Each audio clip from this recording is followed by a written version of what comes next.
আসসালামু আলাইকুম। আপনারা সবাই কেমন আছেন? আশা করি অনেক ভালো আছেন। আল্লাহ তাআলার অশেষ রহমতে আমরা অনেক ভালো আছি, আলহামদুলিল্লাহ। তো প্রতিদিনের মতো আবার নতুন একটা ব্লগ শুরু করলাম। আর আজকের ব্লগটা হলো আমি সন্ধ্যাবেলা আমার ছেলেকে পড়াইতে বসছি। তো এখান থেকে হলো ব্লগটা শুরু করা। আমার এই বিছনার চাদরটা হলো আজকে উঠাইছি, এজন্য হলো এটা মানে কেমন লাগতেছে। আমাদের ঘর ভাঙা জানেন সবাই, এই দেখেন 1টা 2টা 3টা 4টা মানে জাজিম দিয়া রাখছি, কারণ এইগুলা রাখার মতো আর জায়গা নাই। তো যাই হোক, অনেকের অনেক প্রশ্নের উত্তরগুলো, সেই উত্তরগুলো নিয়ে হলো আমি ভিডিওর সামনে আসলাম। আমাকে অনেকেই অনেক কথা বলছেন, যে যে বিষয়গুলো খুবই মানে কি বলবো, বলার কিছুই নাই। কারণ হয়তো বা কারো অনেক লাগছে এজন্য বলছেন, কারণ দুষ্টু লোকেদের যদি দুষ্টু লোক বলে সেটা তো লাগবেই, কারণ সে তো আর এত ভালো না যে তারা কিছু বলা যাবে না। এই আপুর কাছে আর মেহেন্দি দিয়ে দে। তো তাকে যে কিছু বলা যাবে না সেরকম তো আর কিছু না। তাকে যদি খারাপ বলা হয় তাহলে তার লাগবে, কারণ যে খারাপ করে তার ইগুলা ওরকম থাকে যে আমি খারাপ জিনিস করছি, হয়তো বা সে কথা বলতেছে আমাকে নিয়ে কোনো কথা বলতেছে, এরকম হয়। এই তা না, দরজাটা আটকাও, তোমা দরজাটা ধাক্কা দাও। তো যাই হোক, দেখেন কিছু কিছু ঝামেলা আছে, যে ঝামেলাগুলা দাঁড়াও আব্বু। তো যাই হোক, আমি হলো ক্যামেরাটা অফ রাখছিলাম, একটু কথা বললাম। আপনাদের ভাইয়া হলো এই মাত্রই আসলো বাজার থেকে, তো তার সাথে হলো কথা বললাম। এখন আমাদের মানে আমি কথা বলছি, সেই কথার জন্য যদি কারো লাগে তাহলে আমার করার কিছু নাই। কারণ এখন এই সময়টা মানুষের কি হয় জানেন, স্বামী স্ত্রীর ঝগড়া লাগে, বা শাশুড়ির সাথে বউর ঝগড়া লাগে, বা অন্য কোনো বিষয়ে ঝগড়া থাকে। আবার আমার বড় বোন ফোন দিচ্ছে, অন্য কোনো বিষয় হলো ঝগড়াঝাটি লাগে। তো আমাদের সংসারে তো সেরকম কোনো ঝগড়াঝাটি নেই, হয়তো বা হয় না এরকম কিছু না, কিন্তু আহামরি বড় কিছু না যে ঝগড়া করে যায় 5 দিন যায় বাপের বাড়ি থেকে আসবো, অন্য কোনো হানে থাকবো, এরকম না। তো সেই জায়গায় যদি আমার এখন যদি মনে করেন যে জায়গা জমি নিয়ে যদি ঝগড়াঝাটি থাকে, তাহলে তখন তো মন মেজাজ এমনিতেই খারাপ লাগে। যে এখন কষ্ট করার যেই বিষয়গুলা, সেই বিষয়গুলা না, অন্য বিষয় নেয়া। কারণ আমি লক্ষ লক্ষ টাকা খরচ করছি, আমি জানি যে আমার কতটা খারাপ লাগে। কারণ আমার যতটা খারাপ লাগে ততটা খারাপ হয়তো বা শুনতে খারাপ লাগতে পারে আপনাদের, ততটা খারাপ আমার বড় জালেরও লাগবে না, কারণ সে এত টাকা পয়সা খরচ করে নাই। কারণ এই যে বাড়িঘর নিয়ে যে ইগুলা ছিল, মানে সময়গুলা কাটাইছি, সময়গুলা গেছে, সেই সময়গুলা মানে শুধু আমি একা ফেস করছি, যে কি হইছে না হইছে। আমার স্বামীও বিদেশ ছিল, আমার ভাসুরও বিদেশ ছিল। এটার সম্পূর্ণটা শুধু আমার শ্বশুরের সাথে আমি একাই করছি, আমার আর কেউ ছিল না।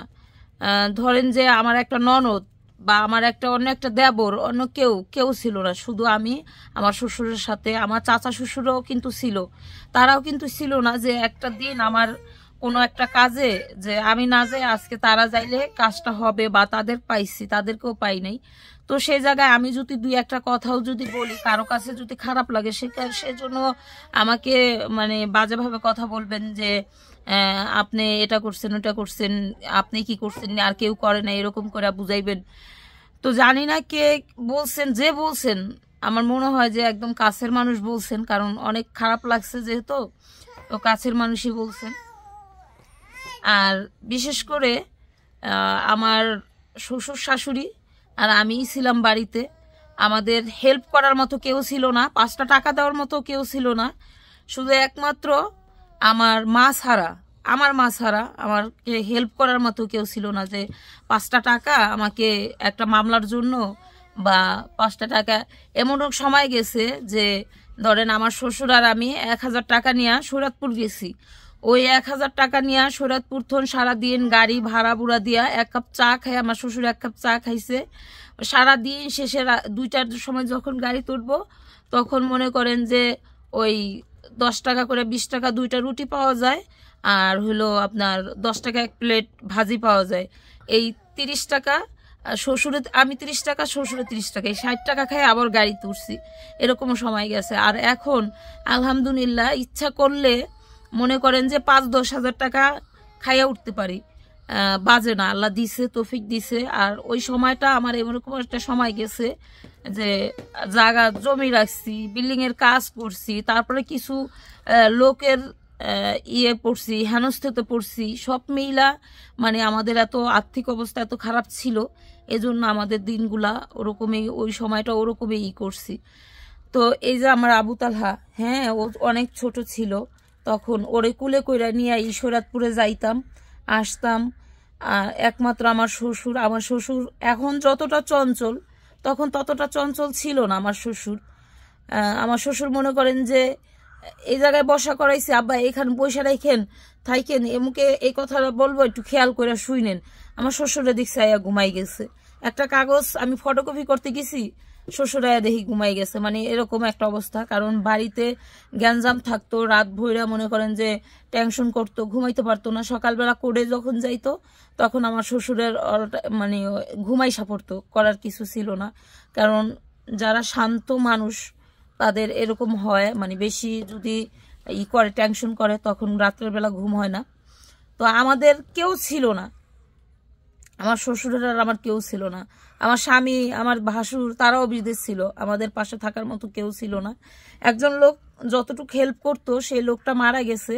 আমার তার কথা মনে পড়ে, হয়তো বা সে আমাদের ভালো চাইছিল, কিন্তু সেই ক্ষেত্রে ক্ষতি হয় নাই তেমন। তবে এখনকার মানে তার পিছনে যারা আছে তাদের দ্বারাই আমাদের ক্ষতি হয়েছে।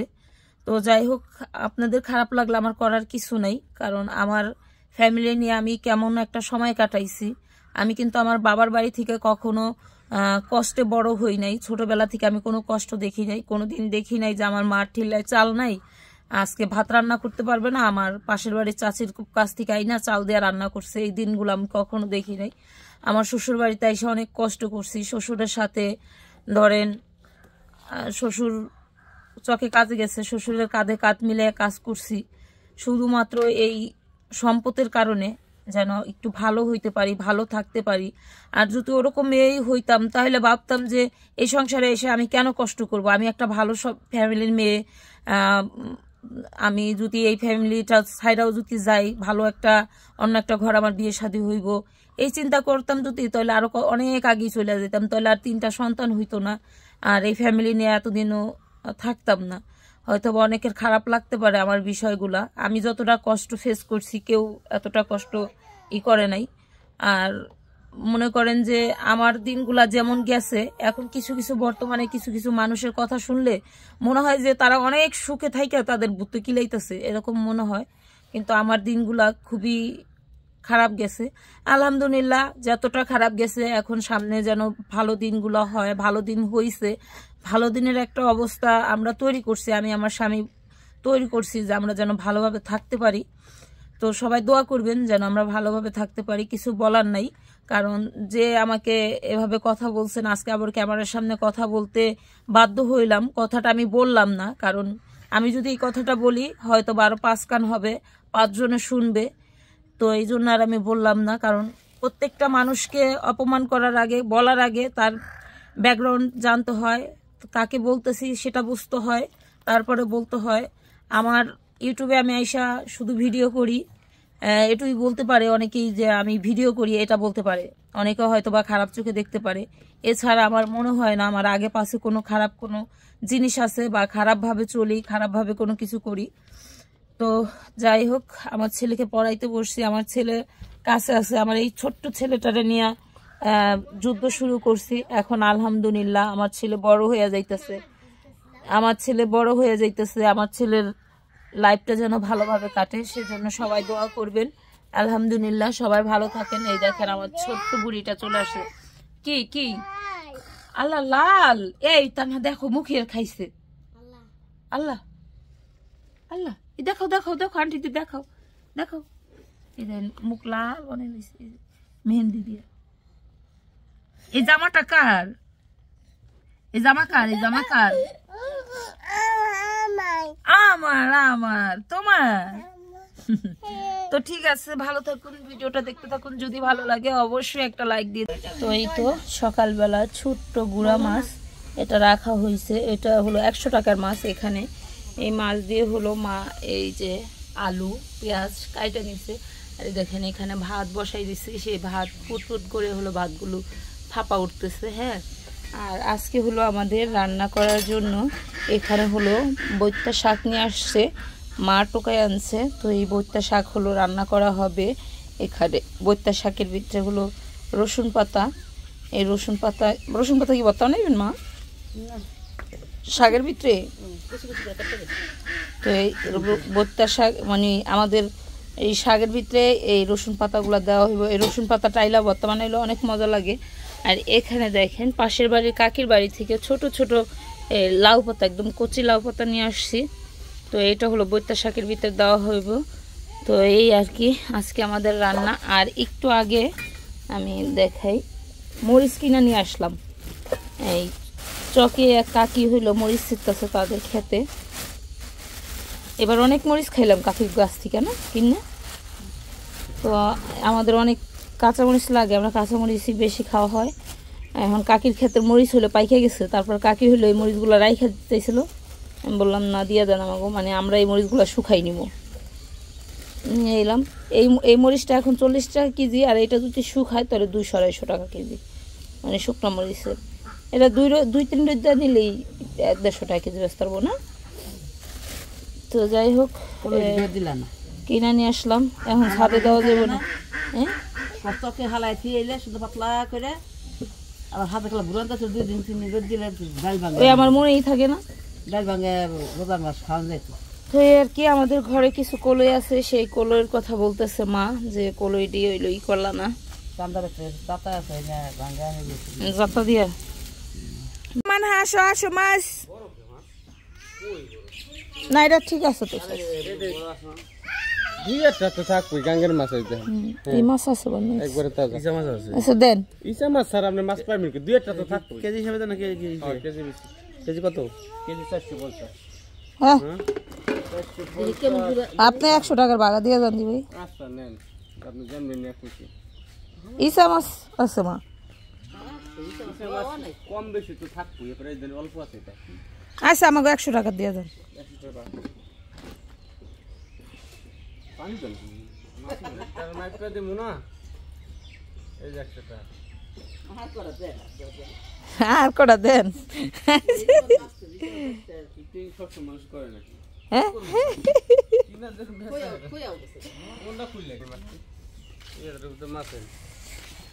এখন কি ওই যে কি যেন কুমিরের খিলাল নাকি লম্বা লম্বা ওইগুলা পাওয়া যায় না?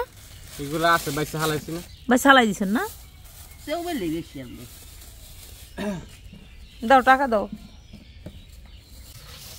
তো এই তো সকালবেলায় হলো একটু পিঠা রুটি বানাবো। আজকে বাড়িতে 3 জন মিস্ত্রি আছে, কাজ চলতেছে। আর আমরাও সকালবেলা রুটি খাওয়ার দরকার, ভাবলাম যে মিস্ত্রি ধরে আজকে ই করি। এই যে আলু পেঁয়াজ কাইটা নিছি, মরিচ, আর এখানে হলো পানি গরম করতেছি, গুড়ি চাইলা নিতেছি।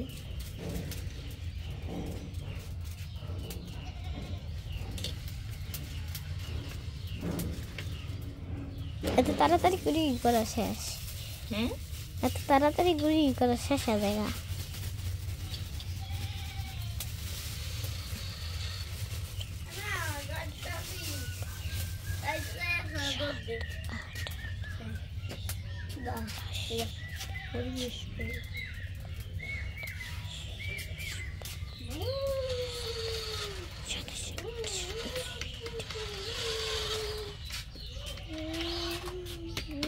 মানহা কই সুমাইয়া বইতে খেলতেছে।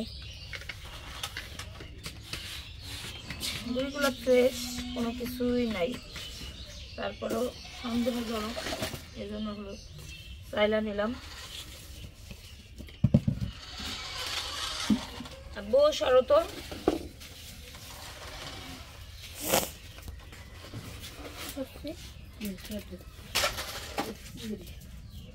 তারপরে মনে হইতেছে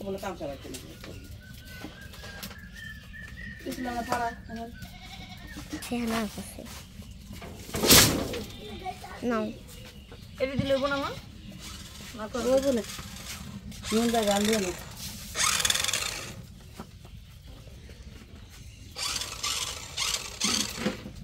পানি ভালো করে তুলে না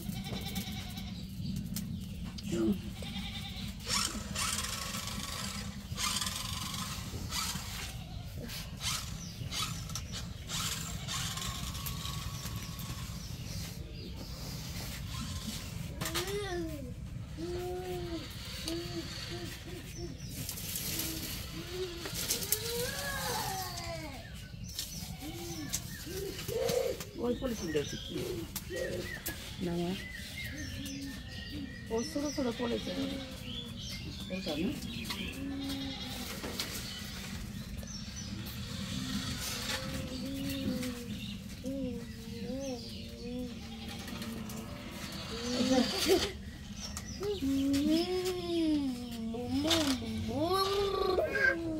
হলো এই যে পানি দিয়ে দিতেছি আমি আম্মু তোমার বেলুনটা ফুটতে দেবো সরো ফুটতে দেবো গা যাবে করতেছ দুটা গেঞ্জি ফিনছেন বেহারি শীত আছে দুইটা গেঞ্জি যে ফিনছেন এই গেঞ্জি আর উপরে নিবেন এই চারের উপরে থুবেন না গেঞ্জি সবাই খুলা খুলা চারের উপরে থুয়া দেয় ভাজি করা শেষ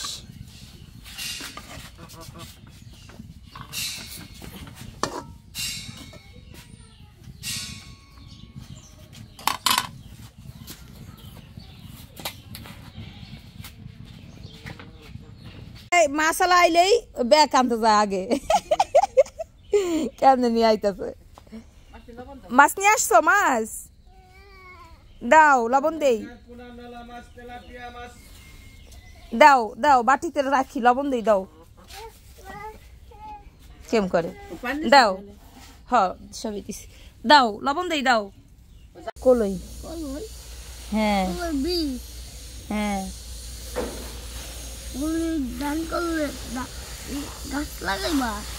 এগুলো খাবো আমরা রোজার মাসে হ্যাঁ আর 1 মাস পর সরো সরো সরো হ্যাঁ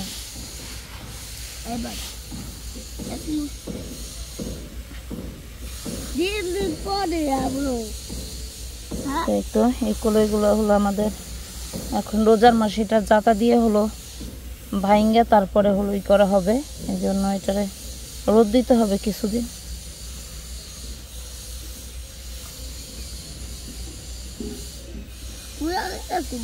সরো সরো সরো তুমি নাড়া দিও না পরে দেবো সরো আব্বা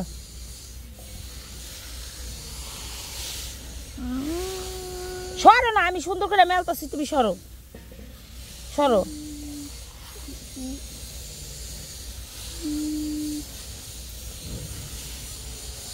এই তো মরিচ কড়া বাইসা নিয়ে আসছি সেই মরিচ হলে এখানে রইটা দিলাম পাকার উপরে পড়ে দেবো পম্পলা ময়লা উঠবো মা এখানে পেঁয়াজ মরিচ আদা রসুন বাটা জিরা বাটা এইসব দিয়ে হলুদের ফাঁকি দিয়ে এটা হলো ভালোভাবে কষলায় মাইখা নিব গুঁড়া মাছ রান্না করার জন্য আর মাইখা জুইখা এই গুঁড়া মাছটা যদি রান্না করে খুবই মজা লাগে হ্যাঁ দেখো একটা আছে আরেকটু দেবেন না নাহলে বেশি সাদা হয়ে থাকবে পেঁয়াজ তো এই ক্যাপটাও রাখে কেন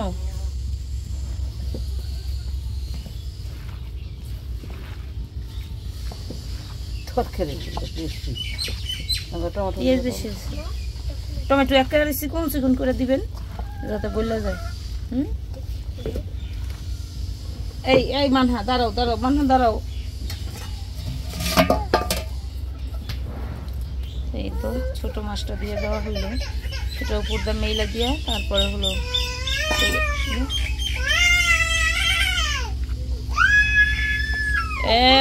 এই অনেক পিস বিশেষ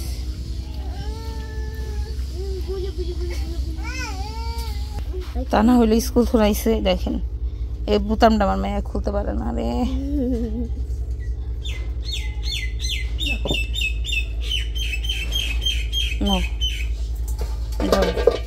আসো মানহা আসো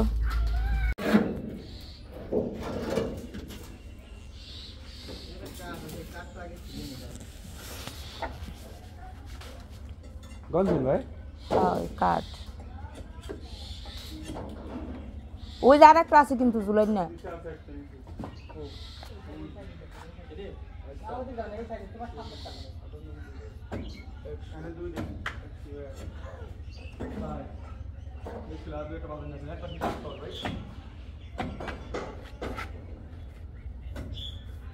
ভিতরে আস না বাতাই নাই খোঁজেন খোঁজেন